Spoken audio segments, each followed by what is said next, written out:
It wasn't just another long day. It was one of those days.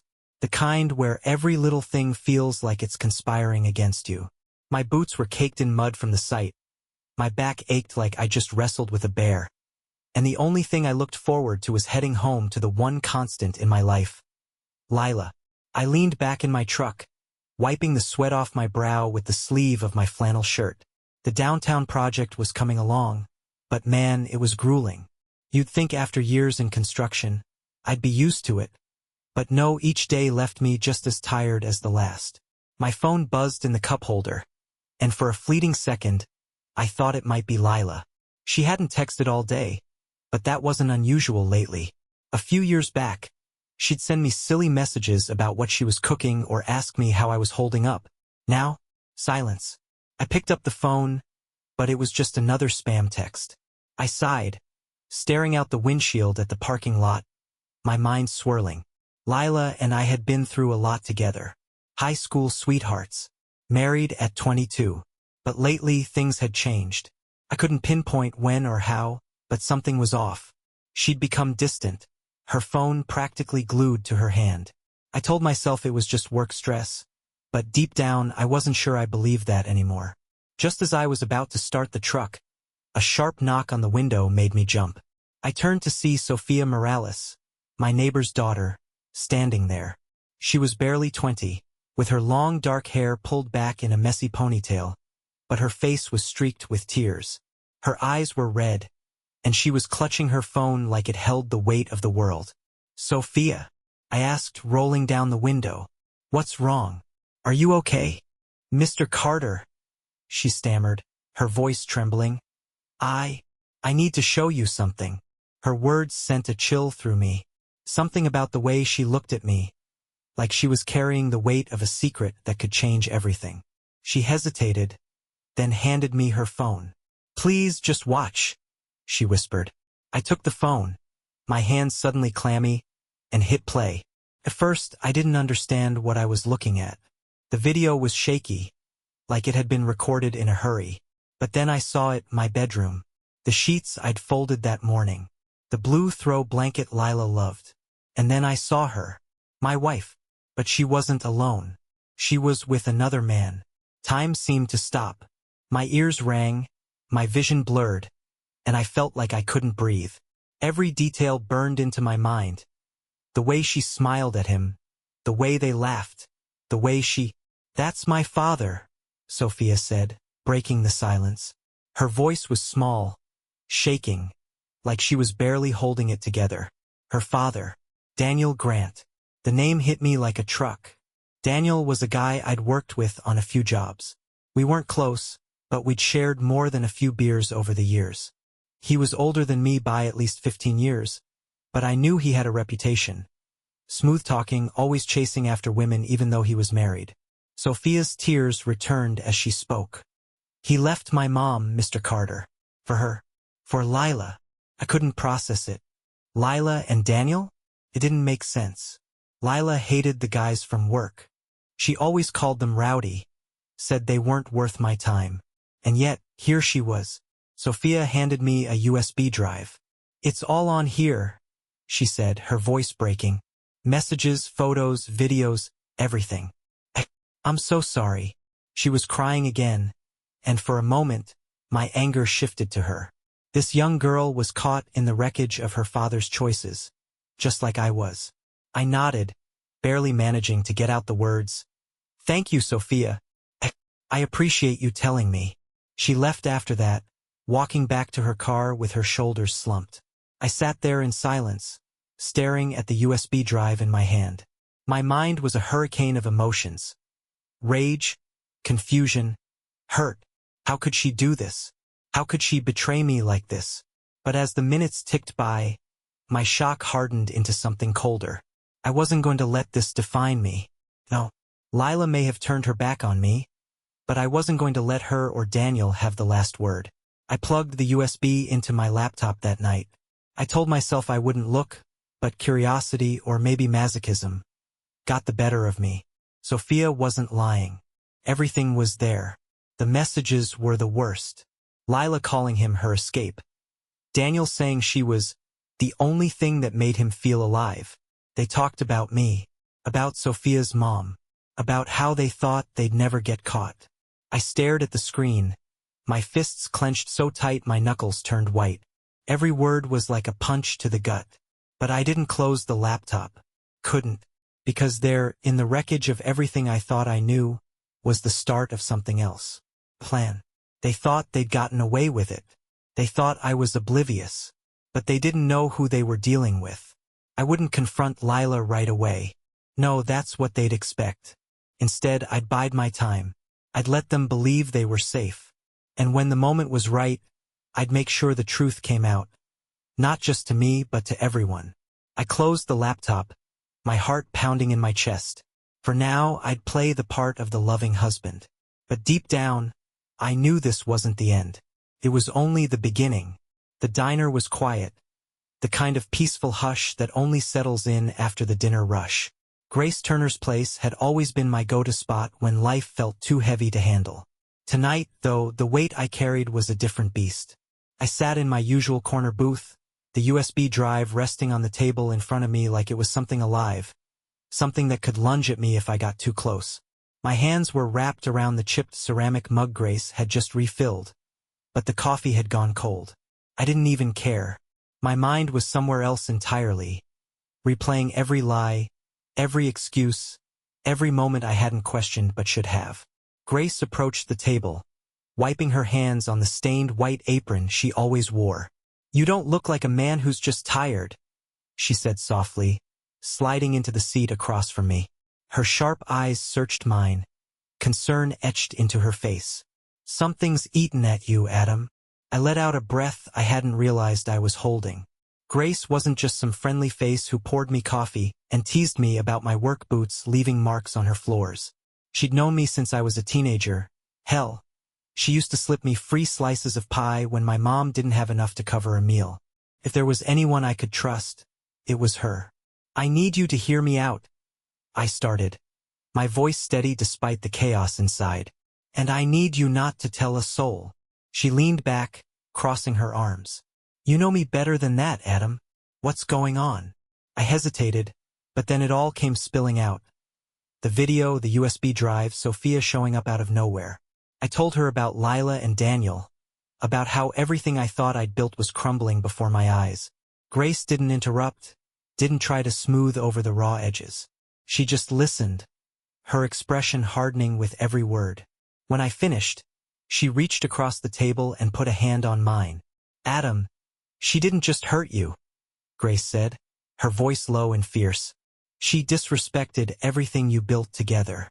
And you're better than this. You don't let her walk all over you.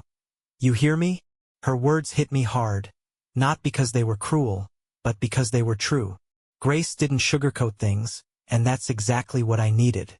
I nodded, swallowing the lump in my throat. "I'm not gonna let her get away with it, Grace. But I need to be smart about this. If I go in guns blazing, they'll twist it around and make me out to be the bad guy." Her lips pressed into a thin line, and she nodded. "Good. Stay calm. Stay smart. And don't let her see you sweat. Whatever you need, Adam, I'm here." That night, I couldn't face going home. I couldn't stomach seeing Lila, pretending everything was fine when I knew the truth. So, I called someone I hadn't spoken to in a while, Ryan Ellis. Ryan and I had been tight in high school, best friends, partners in crime. But life had taken us in different directions. He became a lawyer in the next town over, the kind of guy who was sharp as a tack but didn't flaunt it. I dialed his number, half expecting it to go to voicemail, but he picked up on the third ring. "Adam Carter," he said, his voice warm but curious. "What's got you calling me this late?" I didn't waste time. "Ryan, I've got a situation. It's bad." He was quiet for a moment, letting me explain. I told him everything, the video, the messages, the betrayal. By the time I finished, my voice had gone hoarse. Ryan didn't hesitate. "You've got a solid case, Adam. But listen to me, you can't confront her yet. Not until you've got every piece of evidence lined up. You want this to end clean, not messy. Let's start planning." Planning.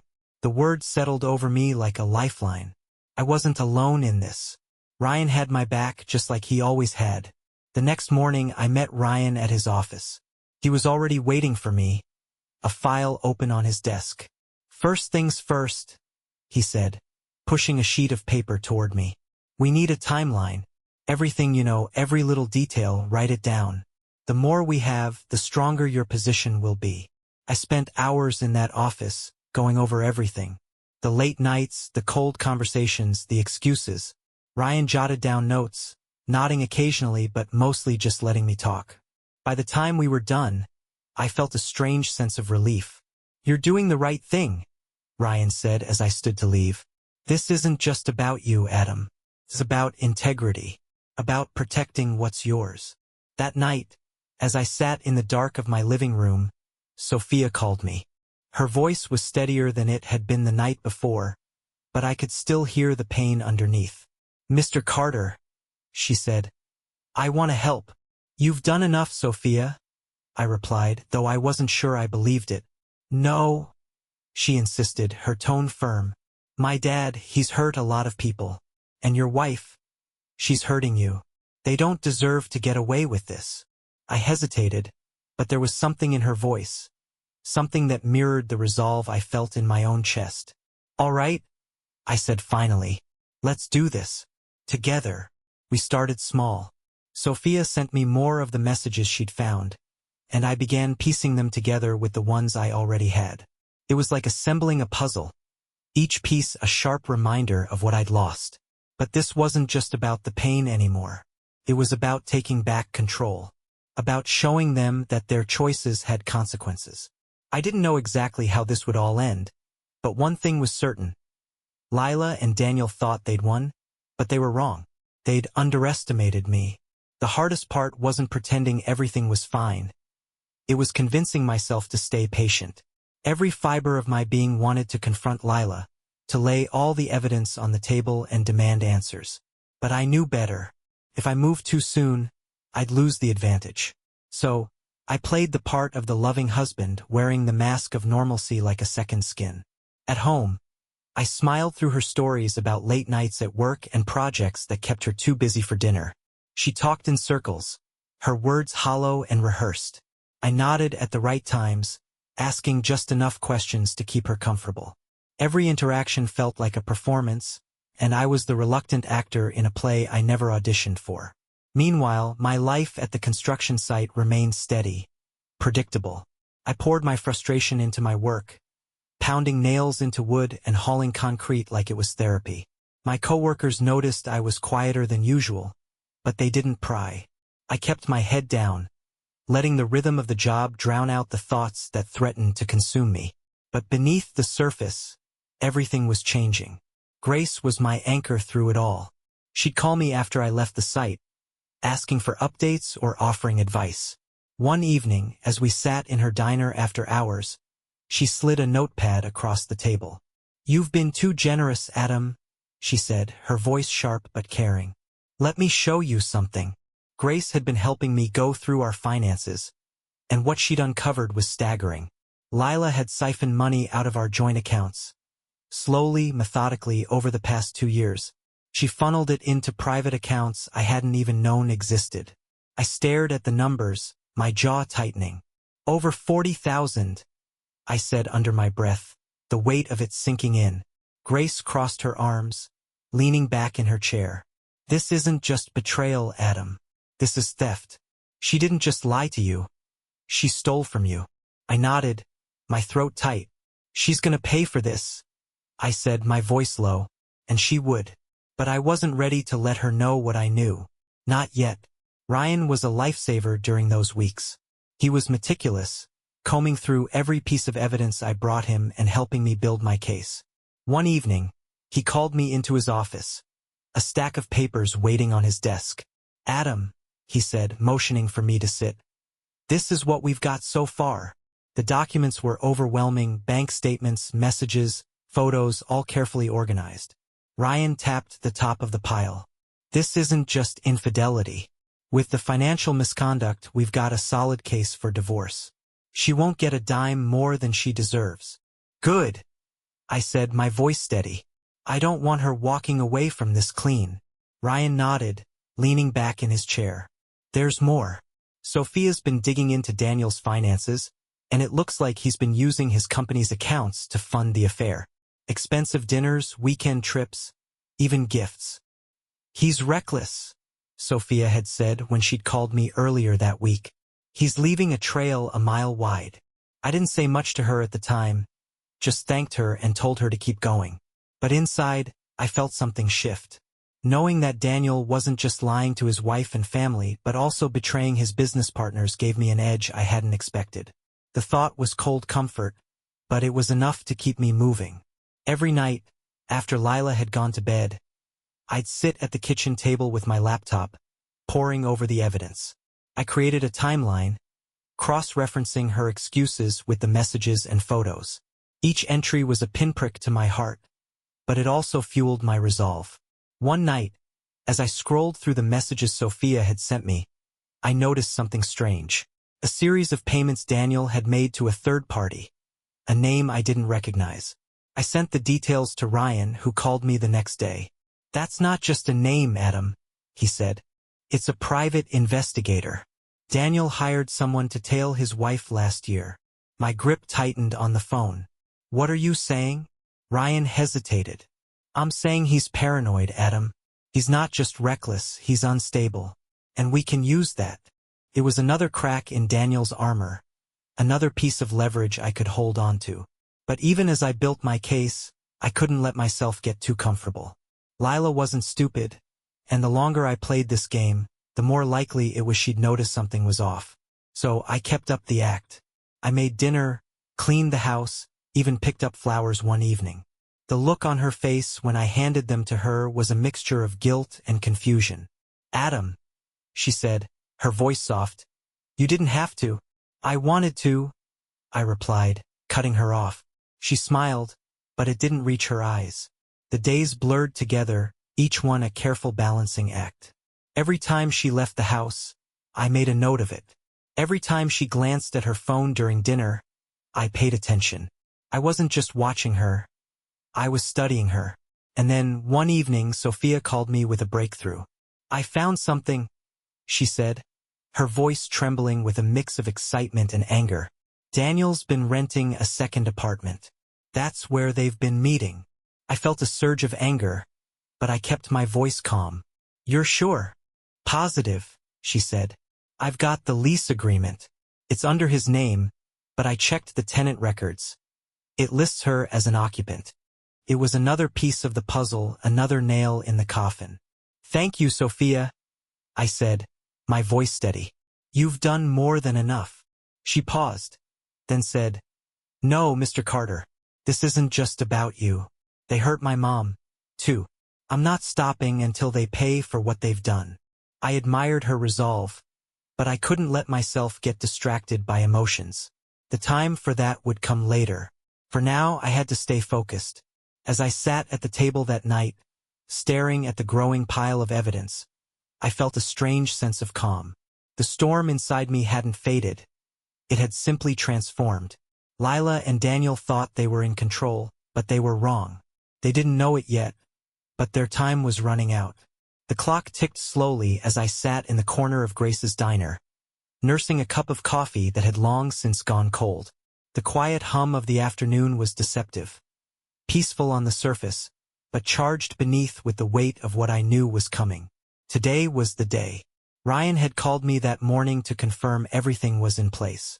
The divorce papers were drawn up, signed, and ready to be delivered. Grace, who was more like my strategist at this point, sat across from me, her sharp eyes scanning my face. "You ready for this?" she asked, leaning forward slightly. I nodded, though the truth was more complicated. Was anyone ever truly ready to watch their life detonate? "Yeah," I said finally. "It's time." Lila had left earlier that morning, dolled up and full of excuses about another work event. She didn't notice my silence or the way I watched her as she walked out the door, phone in hand, already texting. It was almost laughable how much she underestimated me. The papers would reach her within the hour, hand-delivered by a process server Ryan had hired. I didn't want to be anywhere near the house when it happened. Not because I was scared, far from it, but because I wanted her to sit with the shock, alone. While I waited, my phone buzzed with a message from Sophia. Sophia, it's done. He knows. I felt a small, cold smile creep across my face. Daniel's reckoning had come, too. Ryan and Sophia had worked together to ensure that Daniel's father, Edward Grant, was made aware of his son's embezzlement. It wasn't difficult. Daniel's carelessness left a trail so obvious it might as well have been breadcrumbs. Edward, a man known for running his family business with an iron fist, didn't take the news lightly. I didn't know the details of their confrontation, but Sophia had filled me in on the essentials. Edward had stormed into Daniel's office that morning, documents in hand, his fury palpable. By the time their conversation ended, Daniel had been stripped of his position and had his accounts frozen. His once flawless facade was crumbling, and there wasn't a thing he could do to stop it. I could picture it clearly, the same man who had so casually betrayed me, now reeling from the fallout of his own arrogance. The buzz of my phone snapped me out of my thoughts. Grace. She just got served. The words were simple, but they carried a weight that sent a jolt through me. I didn't need to ask how Grace knew. She had eyes and ears everywhere in this town. Lila must have been blindsided. I imagined her standing there, frozen, as the realization of what the papers meant sank in. She'd always been good at keeping secrets, but now the truth was staring her in the face, undeniable and brutal. My phone buzzed again. This time, a call from Lila. I didn't answer. She called 3 more times, and each time I let it ring. Finally, she switched to texts, her messages frantic and disjointed. Lila, Adam, please call me. We need to talk. Lila, this is a mistake, right? Tell me this isn't real. Lila, Adam, I'm begging you. Please pick up. I stared at the messages, my jaw tightening. She was panicking, scrambling to regain control of a situation she could no longer manipulate. But the real blow came when she tried calling Daniel. Sophia had warned me this might happen, and sure enough, Lila's desperation found her dialing the one person she thought she could count on. Daniel, however, had problems of his own. Sophia texted me shortly after, relaying the conversation she'd overheard. Sophia, he told her, you're on your own. I could only imagine the bitterness in his voice as he said it. Daniel had no room to help anyone, not after being cut off by his father and left with nothing but the wreckage of his own making. By the time I returned home that evening, the house was quiet. Too quiet. Lila was waiting for me in the living room, her suitcase by her side.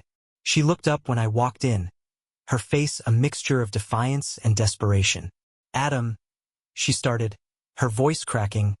We need to talk. I set my keys on the counter, taking my time before answering. There's nothing left to talk about. She took a step toward me, her hands wringing nervously. I made a mistake, okay? I know that. But we can fix this. We can figure it out. Her words hung in the air, hollow and insincere. I met her gaze, my expression calm but firm. Lila, you didn't just make a mistake. You made a choice, over and over again. And every time you chose him. You chose to lie, to steal, to throw away everything we built. She flinched, tears brimming in her eyes. I was lost, Adam. I didn't know how to. Don't. I interrupted, my voice cold. Don't stand there and act like this was some accident.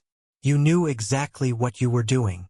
For a moment, she said nothing, her lips trembling as she tried to find the right words. But there was nothing she could say that would change the facts. I stepped back, gesturing toward her suitcase. You've lost the right to this house, Lila. The papers make that clear. You're done here. Her tears spilled over, but I felt no sympathy.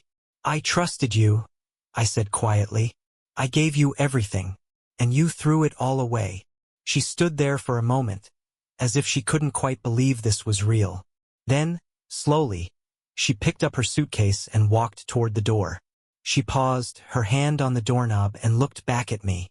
I never wanted it to end like this, she whispered. Neither did I replied. And then she was gone. The house felt different after she left. Emptier, quieter, But it wasn't the kind of emptiness that weighed you down. It was the kind that made you realize how much you'd been carrying without even noticing. I sat on the couch, staring at the spot where her suitcase had been, and felt a strange sense of relief. This was only the beginning, but for the first time in months, I felt like I was finally in control. Before I went to bed, I sent her one last text. Me. Truth has a way of surfacing. I didn't wait for a reply. The thing about betrayal is that it rarely happens in isolation. One crack in the facade, and suddenly, everything falls apart. Daniel's collapse was faster than even I anticipated. I kept my distance, watching as his perfect world unraveled like a loose thread. The accusations of financial misconduct hit the local news first. A detailed exposé on how Daniel had funneled company money into personal expenses. Weekend getaways, luxury gifts, even that second apartment he'd rented for Lila. It was all there, laid out in black and white. Sophia had done her part with precision, handing over key documents to Edward Grant, who wasted no time turning his son over to the authorities. The irony wasn't lost on me. Daniel, the man who thought he was untouchable, now reduced to a defendant in a court of law. His fall from grace didn't end there. As the news spread, so did whispers of his poor business practices. Clients backed out of deals. Contracts were canceled. By the end of the week, the Grant name, once synonymous with power and influence, was tarnished beyond recognition. Meanwhile, Lila wasn't faring any better.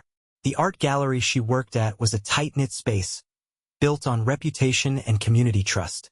When word of her affair with Daniel surfaced, complete with financial improprieties, her bosses had little choice but to let her go. They framed it as a mutual decision. But everyone knew the truth. She'd become a liability, her name now tied to scandal and betrayal. I didn't revel in their misery. It wasn't satisfaction I felt, but a quiet sense of closure. They had made their choices, and now they were facing the consequences. At home, I kept my focus on moving forward. Ryan had been a steady presence through it all, guiding me with legal expertise and a no-nonsense attitude. After weeks of planning, we filed for a restraining order against both Lila and Daniel. It wasn't just about protecting myself, it was about ensuring they couldn't interfere in my life anymore. Ryan called me one afternoon to give me the update. "It's done," he said. "The restraining order's been approved. They can't contact you, show up at the house, or come within 500 feet of your workplace. If they do, they'll face immediate legal action." I thanked him, hanging up with a mixture of relief and exhaustion. The battle wasn't just physical or legal, it had been emotional, too. And now, finally, I could breathe. Sophia came by later that week, her expression lighter than it had been in months. She handed me a folder, the last batch of evidence she'd uncovered, and smiled. "It's over," she said simply. I nodded, flipping through the papers. The trail Daniel had left behind was damning, a testament to his recklessness and arrogance. But I wasn't holding on to this to hurt him further. I was holding on to it to remind myself of how far I'd come. "You've done more than enough, Sophia," I said, meeting her gaze. "Thank you." She smiled faintly. "It wasn't just for you, Mr. Carter. It was for my mom, too." Grace, as always, was there to keep me grounded. One afternoon, as I sat at the diner nursing a plate of her famous apple pie, she slid into the booth across from me. "You've done more than just stand up for yourself, Adam," she said, her voice steady. "You've shown everyone that betrayal comes at a price." I didn't answer right away, letting her words sink in. "It wasn't about revenge," I said finally. "Not really." Grace raised an eyebrow. "No? Then what was it about?" I thought about it for a moment before answering. "It was about reclaiming my dignity, my life. Lila and Daniel took a lot from me, but they didn't take everything. I wasn't about to let them." She smiled, her expression softening. "Good, because you've got too much life left to live to let them win." She was right, of course. The past few months had been a storm, but the skies were finally clearing. In the weeks that followed, I threw myself into rebuilding. I picked up extra shifts at work, poured my energy into projects around the house, and even started reconnecting with old friends. The isolation I'd felt during Lila's betrayal was slowly being replaced by something warmer: community, support, and a renewed sense of purpose. One day, I was working on repairs in the garage when a package arrived. Inside was a letter from Sophia's mom, thanking me for standing up to Daniel. She wrote about how his actions had devastated their family, but added that seeing me fight back had given her hope. That letter stayed on my workbench for weeks, a reminder that sometimes the hardest battles have the most meaningful outcomes.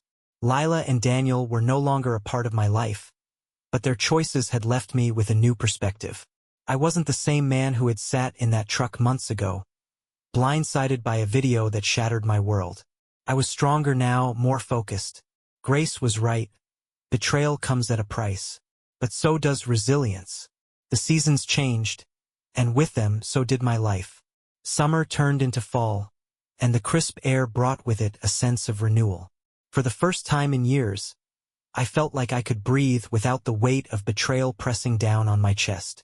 The chaos that had consumed my life just months ago was now a distant echo, a memory that no longer defined me. The divorce was finalized with little fanfare. Lila walked away with nothing but her personal belongings, a small suitcase of clothes, and the haunting knowledge that she had dismantled her own life. The house, our savings, and the future we had once planned together, all gone. I wasn't angry anymore. I thought I'd feel a rush of satisfaction when the papers were signed, but instead, there was only a quiet sense of finality. She had made her choices, and now she had to live with them. Daniel's fall from grace had been equally swift. The embezzlement charges stuck, and the courts weren't kind to him. His name became a cautionary tale in the business world, a reminder of what happens when arrogance meets recklessness. The financial ruin was total. The man who once flaunted his wealth and power was now struggling to make ends meet. Sophia had found her own way to move forward. After everything she'd uncovered, she realized her knack for digging into financial records and spotting patterns could be more than just a personal mission. She started consulting for small businesses, helping them tighten their operations and protect themselves from betrayal and fraud. "I never thought I'd thank my dad for anything," she told me one day, a small smile playing on her lips. "But I guess his mistakes showed me what I'm capable of." I was proud of her.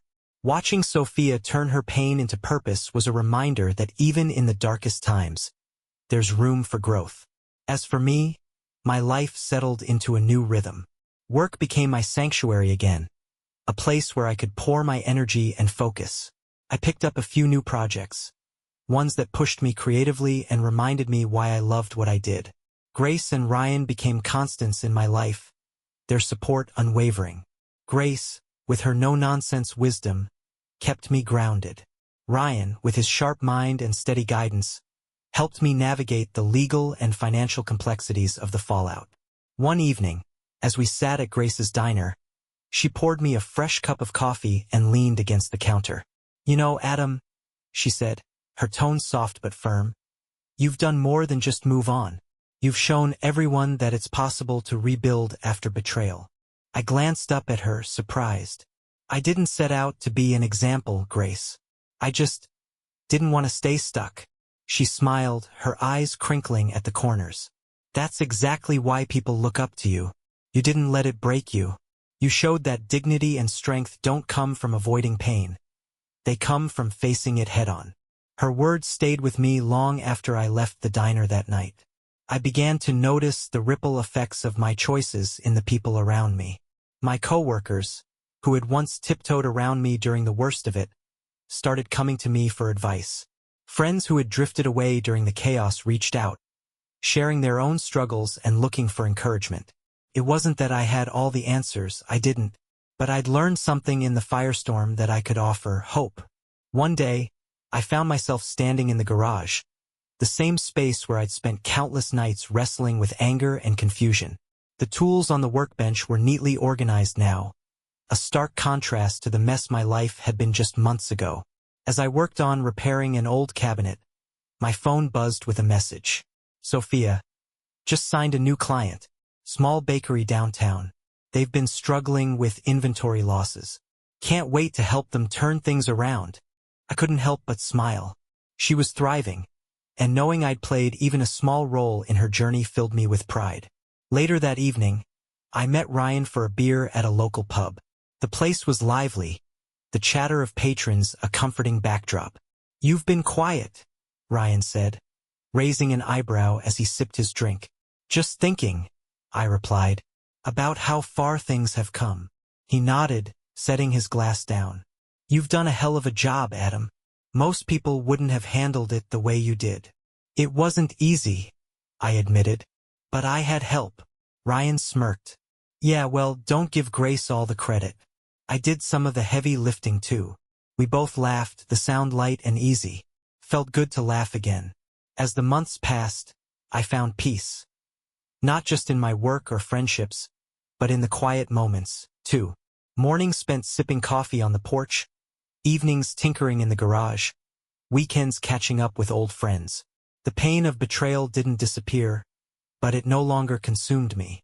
It became a part of my story, a reminder of where I'd been and how far I'd come.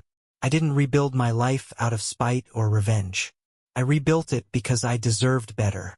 And in doing so, I created something stronger, a foundation not just for myself, but for others to find hope and justice. 5 years had passed, but it might as well have been a lifetime. Standing in my new office, I glanced out the window at the skyline of a city that had grown alongside me. Construction cranes dotted the horizon, and the buzz of life below was a constant reminder of progress, both for the city and for me. I leaned back in my chair, the rich scent of fresh wood and coffee filling the room. This office, perched on the top floor of a building my company had designed and built, was more than just a workplace. It was a symbol of everything I'd fought for, a testament to how far I'd come. The past 5 years hadn't been easy, but they'd been transformative. The small construction crew I once managed had expanded into a thriving company. We weren't just building houses or office spaces anymore, we were building futures. One of my proudest achievements was the mentorship program I'd started for young workers. Kids fresh out of high school, veterans looking for a second chance, single parents trying to make ends meet. I'd built a space where they could learn, grow, and find stability. Watching them succeed reminded me of why I'd chosen to move forward instead of letting bitterness consume me. One of my ments, a kid named Ryan Porter, knocked on my door and stepped inside.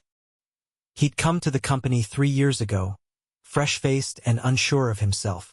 Now, he was one of our most promising foremen.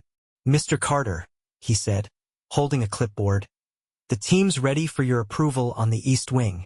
"Great work, Ryan," I said with a smile. "I'll swing by in a bit."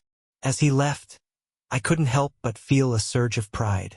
Moments like this made the journey worth it. I wasn't the only one who had flourished. Sophia's consulting business had taken off, and she'd become a well-known figure in the small business community. She didn't just help companies tighten their finances. She gave people hope, a way to rebuild after betrayal. Her mother, Isabel, had found her own voice in the aftermath, becoming an advocate for families dealing with financial abuse. Together, they were a force for good, and knowing I'd played even a small role in their journey was humbling. One evening, Sophia and Isabel invited me to a gala they were hosting for victims of financial fraud. I stood in the crowd, listening to Isabel share her story, her voice strong and steady. "Betrayal doesn't just hurt, it shatters," she said, her words carrying a weight that resonated with everyone in the room. "But it doesn't have to define us. We have the power to rebuild, to find strength in the rubble." I caught Sophia's eye from across the room, and she smiled. It was a moment of quiet acknowledgement, a shared understanding of how far we'd come. Not everyone had moved forward, though. Lila, from what I'd heard, was still struggling to rebuild her life. The art world had all but closed its doors to her, her reputation too tarnished to recover fully. I didn't wish her ill, but I didn't feel sorry for her either. She'd made her choices, and now she had to live with them. Daniel's story was even grimmer. Denied early release, he remained in prison, his fall from grace a cautionary tale. I'd heard whispers of his bitterness, his refusal to take accountability for his actions. But his fate wasn't something I dwelled on.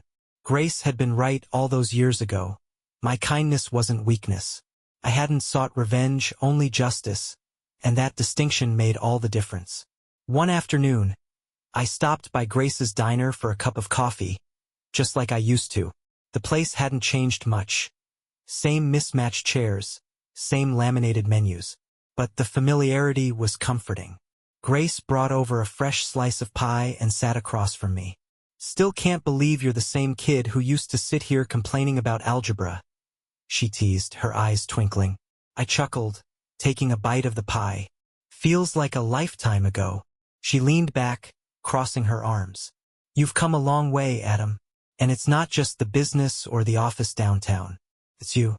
You turned pain into something bigger, something meaningful. That takes guts." I nodded, letting her words sink in. She wasn't wrong. The past 5 years had taught me lessons I never expected to learn, about resilience, integrity, and the quiet strength it takes to rebuild a life. "Thanks, Grace," I said, my voice steady. "For everything." She waved me off, but I could see the pride in her eyes. "Don't go getting all sentimental on me, Carter. Just remember where you came from." "I will," I promised. As I left the diner and stepped into the late afternoon sun, I felt a sense of peace that had eluded me for so long. The shadows of the past no longer loomed over me. They were just memories now, reminders of where I'd been but not where I was going. My phone buzzed as I walked back to my truck. It was Ryan, my mentee, texting about the East Wing project. "Ryan, everything's on track. You'll be proud of this one, boss." I smiled, typing a quick reply. I already am." Driving back to the office, I couldn't help but think about Grace's words. My journey hadn't been about revenge or even justice. It had been about finding myself again. And in doing so, I'd built more than just a life. I'd built a foundation of hope, strength, and purpose. Betrayal might shatter, but it doesn't define. It's what you build afterward that truly matters. The cabin sat nestled among the pines, their tall silhouettes standing watch over the quiet valley below. Morning light filtered through the trees, dappling the porch where I sat, coffee in hand. It wasn't the kind of life I'd imagined for myself 5 years ago, but it was exactly what I needed. Montana wasn't just a place, it was a refuge. When I first bought the cabin, I thought it would be a weekend escape, somewhere to clear my head when the noise of the city got too loud. But the more time I spent here, the harder it was to leave. The stillness of the mountains, the way the wind carried the scent of pine, the simplicity of it all. It felt like the peace I'd been chasing for years had finally caught up to me. The business was in good hands now. Ryan Porter, my mentee, had proven himself more than capable of running the day-to-day operations. The company had expanded in ways I never imagined, taking on bigger projects and mentoring more young workers. Knowing it was thriving without me allowed me to step back and focus on what mattered most. Living. On the table beside me sat a letter, the kind of thing you don't get often these days. The envelope was heavy, the handwriting neat and precise. I'd read it twice already, but I picked it up again, letting the words sink in. "Dear Adam, I never thought I'd say this, but thank you. You didn't just hold my son accountable, you reminded me of the values this company was built on. I won't pretend that Daniel's actions haven't left scars, but your integrity has been a beacon for our family as we rebuild. If there's ever anything you need, my door is always open. Sincerely, Edward Grant." I folded the letter and set it aside, a faint smile tugging at the corners of my mouth. 5 years ago, I would have laughed at the idea of Edward Grant thanking me for anything. But time has a way of reshaping even the sharpest edges. Lila and Daniel were part of the past now, distant memories that no longer held power over me. I didn't hate them. I didn't even think about them most days. Their betrayal had once felt like the defining moment of my life, but now it was just a chapter, a lesson I'd learned and moved on from. The foundation I'd started in the aftermath of it all had become a lifeline for so many. Families dealing with financial abuse, workers trying to rebuild after personal betrayals, people who felt like the ground had been ripped out from under them. It gave them a place to start over. Sophia was one of the foundation's strongest advocates, her consulting business now a partner in many of our programs. Watching her step into her own power, helping others avoid the kind of pain we'd both experienced, was one of the greatest rewards of all. I stood and stretched, the creak of the old wooden chair echoing softly in the stillness. The cabin had become a place of rituals, quiet mornings with coffee, afternoons spent hiking trails that twisted through the forest, evenings by the fire with a good book or an old record spinning softly in the background. Stepping outside, I breathed in the crisp mountain air, feeling its coolness settle in my lungs. The landscape stretched out before me, vast and untouched, a reminder of just how small we are in the grand scheme of things.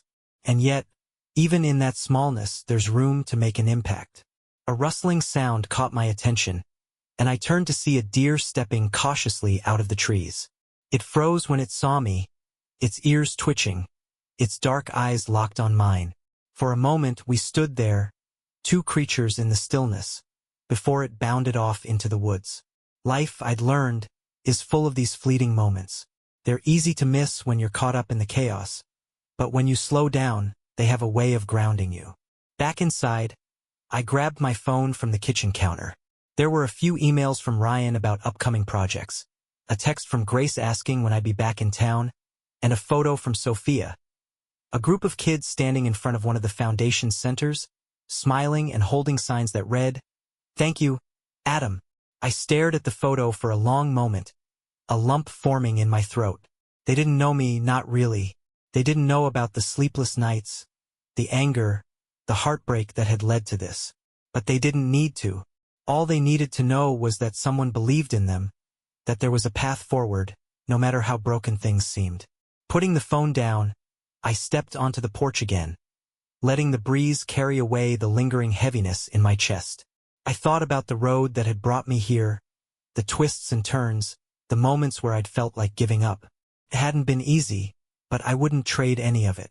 Because every step, every misstep, every stumble had led me to this moment. I'd built something stronger than I ever thought possible. Not just a company, not just a foundation, but a life. As the sun climbed higher, painting the valley in shades of gold, I felt a deep sense of gratitude. The betrayal that had once threatened to define me was now just a footnote in a much larger story. And this was just the beginning.